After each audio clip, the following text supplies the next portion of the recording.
Kamu pernah bertanya padaku tentang sebuah aneh. Ingin menjadi apakah aku dalam kehidupanmu? Dan aku menjawab, aku ingin menjadi darah dalam tubuhmu, menyusup ke setiap sudut, berada tepat di ruang jantung dan hatimu, mengalir ke seluruh nadimu. Aku ingin menjadi zat berupa udara yang kau hirup dan hembuskan. Apa kau tahu? Aku hanya ingin menjadi semua bagian inti dan terpenting dalam kehidupanmu, tanpa batas ruang dan waktu.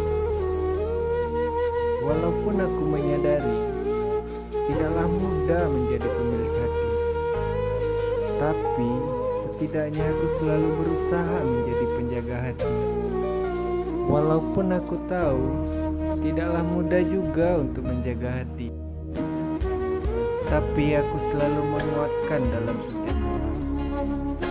Ketahuilah, kita menjalani ini semua tidaklah mudah, tapi aku tahu kita pasti mampu untuk saling menguatkan.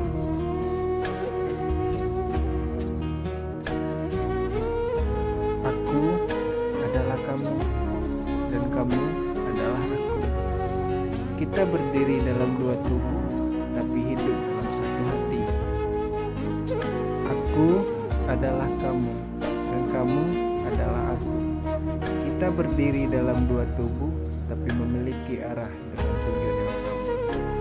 Jika kamu masih bertanya lagi, apa arti dirimu di hidup? Maka artimu adalah seperti sepanjang nyawaku dan setiap hembusan nafasku.